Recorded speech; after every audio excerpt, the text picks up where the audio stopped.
Hello everyone! For today's video, we will be cooking one of the most known Filipino dish and definitely one of my favorite, chicken afritada. This dish is perfect for today's weather since it's a bit cozy today and cooking something that is comforting and subtle in taste would be perfect. This recipe that I will be sharing to you guys is not a very traditional way of cooking this dish, but I can guarantee to serve you a delicious meal. Without further ado, let's begin. This will be the list of ingredients.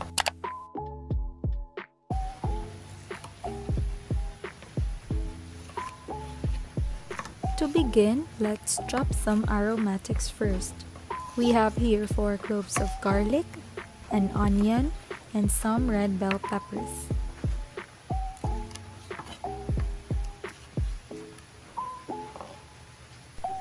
Once you are done, set them aside and go ahead prepare the vegetables. Peel the carrots and the potatoes and cut them in chunks.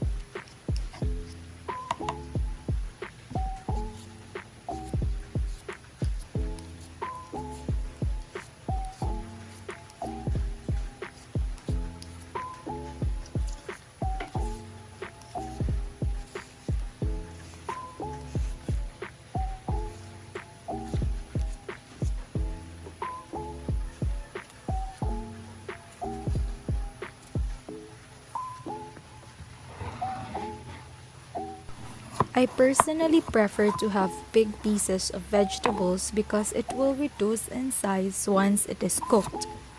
And it will look good to see pieces of vegetables when you plate it, and having it in bigger pieces will add more volume and texture to your plate.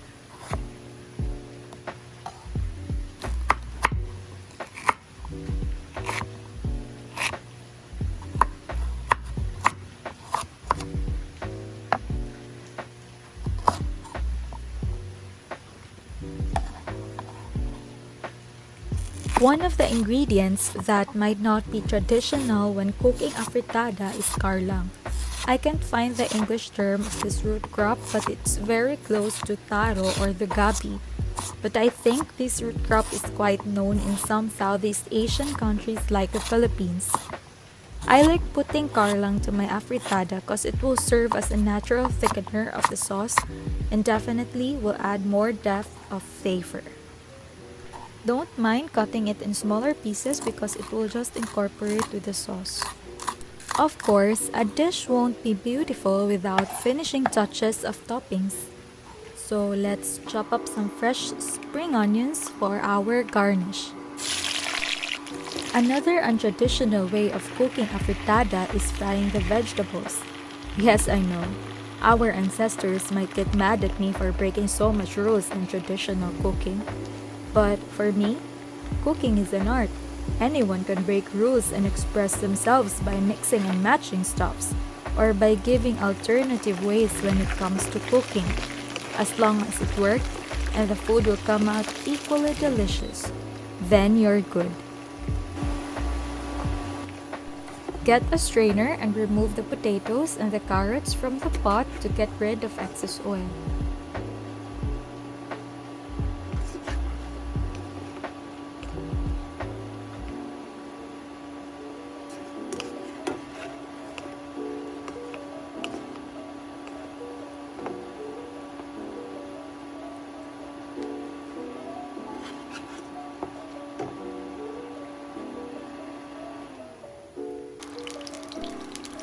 For the sauce, preheat your pan with some oil and add some butter.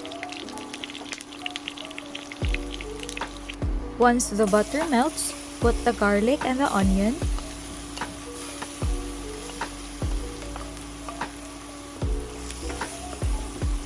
If the garlic turned to golden brown and the onion is already translucent, go ahead and add the chicken and give it a good mix.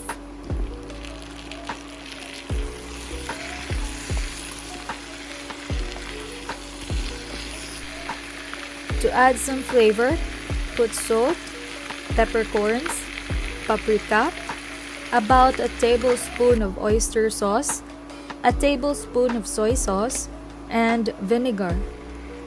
I am using here a sukang tuba or the vinegar from coconut sap that is being fermented and turned from sweet to sour taste after a couple of weeks. Mix together and add the sliced garlang. Cover the pan and let the water from the chicken completely evaporate before adding some water for the sauce.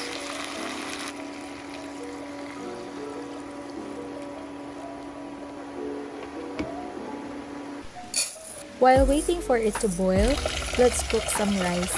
This will be a very perfect pair to complete our meal. I will not give any instructions on how to cook the rice since it's already self-explanatory.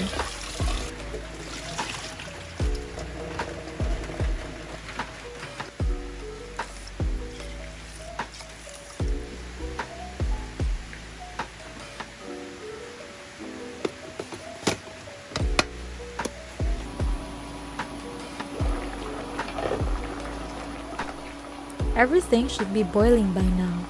Remove the lid from the pan and put your red bell peppers and the tomato sauce.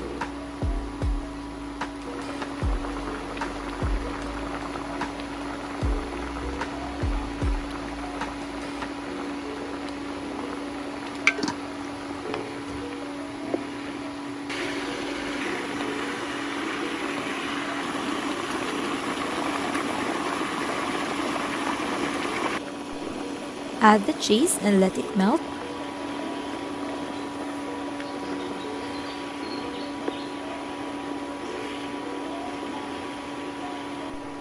At this point, I added some salt to adjust the flavor according to my desired amount of saltiness, and sugar to give it a hint of sweetness.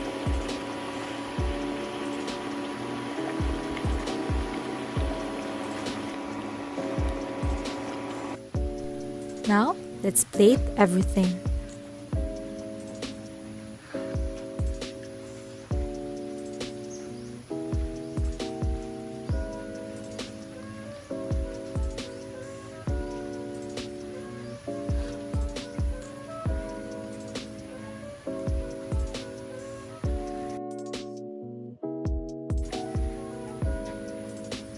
Cooking won't be magical without the taste testing part. So grab a plate with hot rice and enjoy the flavors of your labor.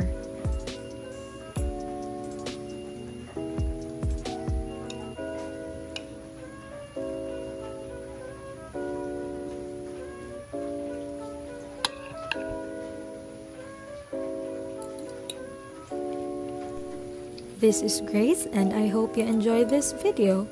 Until next time everyone, bye!